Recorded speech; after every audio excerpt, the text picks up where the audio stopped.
Hello there, you lovely people. I hope you're safe. I hope you well. Hope you well? Hope you're well. Hope you're well. And in this week's video, I would like us to talk about returning back to school.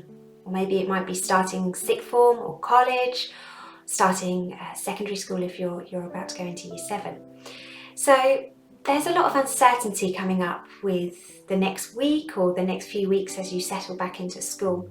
But I just wanted to revisit some ideas, some steps for you to just consider to make sure that you're going to make that transition into your next year, to your new school, your new sixth form, your new college, as smooth as possible.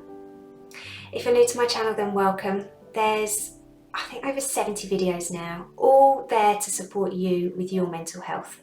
It's about you taking responsibility and doing as much as you can do to build your kind of mental fitness and your resilience. So let's get on with it. So a couple of steps that I'd like you to consider is, the first one is I just want you to check in to kind of consider, how do you feel about returning back to school? There's this kind of like little rhyme, and it's, you've got to name it to tame it. And I'm a firm believer that sometimes with our feelings, with our emotions, that actually we do need to kind of name it. We do need to explore how we're feeling. During the summer, I did some presentations at Cambridge University, and it was really, really great to kind of work with these small groups and kind of revisit exactly those different feelings and different emotions. Because sometimes it seems as though we're too busy to actually stop and think about, how are we feeling, and to maybe identify those feelings. You've heard me say more than once, and to remind you, that excitement and fear are very, very similar in the way that kind of the physiological feelings. So that's okay to feel that fear. Certainly if you're going to start a new school and kind of that college or that sixth form, that's okay, that's natural. That's expected. And it's to remember that you're not the only person that's feeling that nervousness, that excitement, that fear. But yeah, just have a sit down without your phone, kind of maybe with a pen and piece of paper. And if all you can do is 1 minute, I'll take that. But just for you to kind of think about, maybe even write down how you're feeling. My next one is, I'd like you to consider the importance of boundaries and routine. Now, routine is something that we take for granted because we might feel as if we're made to have this routine from family members and carers about going to bed at certain times, whatever it might be. We might take them for granted, but actually having a routine is so important for us. So as you kind of close in on that return to school day, maybe just see if you can get into the kind of a routine of waking up to an alarm. Even if it's at 9 o'clock in the morning, just waking up to an alarm. Because if we can just prepare ourselves for returning back to school with that routine, then that's the most important thing. It's also about realizing, kind of, when it comes to going back to school, it's reminding yourself kind of, how long is it going to take for you to walk to work? No, not work, school. One day it will be work. How long is it going to take for you to walk to school? It's about considering kind of your just being as prepared as you can be with getting into that routine. And also, I kind of go on from that, with that routine, it's about being prepared. So again, as you lead up to returning back to school, make sure that you've got everything you need. And that might be pencil case, bag, uniform, as much as you personally can do to be prepared to go back to school. And then with those boundaries, with that routine, just maybe consider kind of this September, starting with maybe having your bag prepared the night before. Always start as you mean to go on. I love September because it gives you the opportunity, like a New Year's resolution in January, it gives you that opportunity to start afresh. So yeah, see what boundaries you can put in place with that routine for you to try and stick to. So new academic year means new teachers. Embrace the change, embrace having new teachers. The good thing about having new teachers is that it allows you to have that clean slate of how you want to come across to them, how you want to work in their lesson. If you're somebody that has a reputation from previous teachers, that's scrapped because you have a new teacher.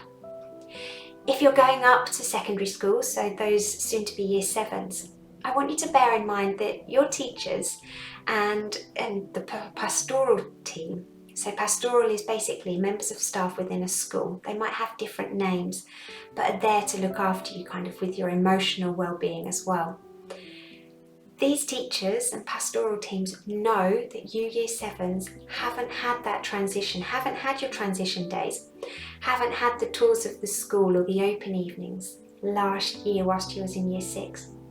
So please allow that to just allow any feelings of that nervousness to just acknowledge it. I'm not asking you to dismiss it, but just to acknowledge that it's okay for you to kind of fear those new teachers maybe. Because I want you to realise that those teachers, that support staff, those pastoral teams are there to support you. You are not on your own. And that's the thing with teachers and pastoral staff, even for those students that are already at school, is it's reminding yourself that they're there for you.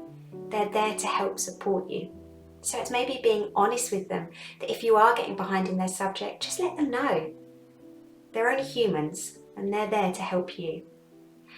My next step for you to consider is maybe change it up this year. Maybe if you're somebody that doesn't like asking for help, or maybe if you're somebody that's in denial that you might need the additional support, change it up this year. Be honest, not only with yourself, but with your teachers. It's about acceptance. It's about kind of this realization of you being able to check in, that if you need that extra support with a subject or even emotionally in your life, ask for it. Adults aren't mind readers. Teachers, your family, they're not mind readers. So what you might have to do is be really brave and actually be really honest with them and let them know how you're feeling, because only once they know, when they know, that they'll actually be able to support you.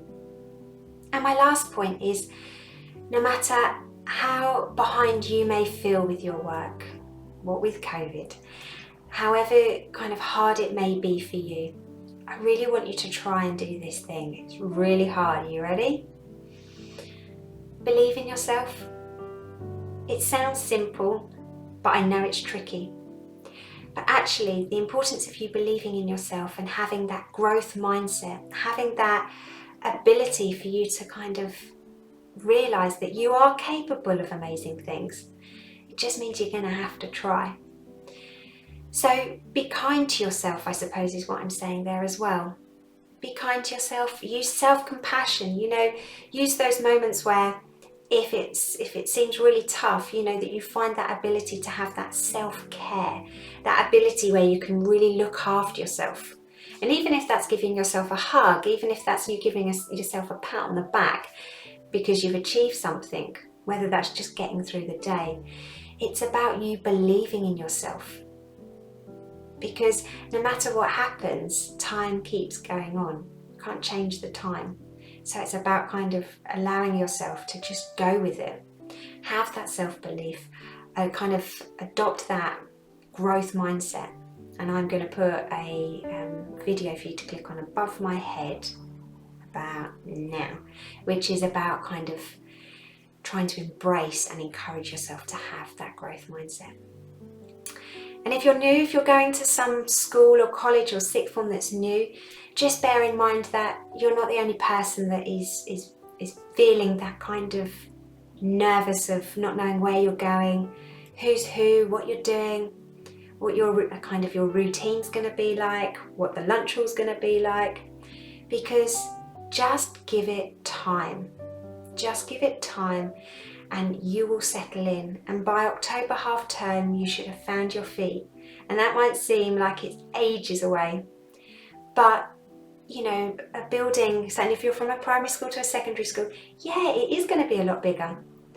But it's about just learning your way around, and if you get lost, like you might imagine that you will do, it's okay to ask for help, no matter which student, because always remember that other students, it feels good to help somebody.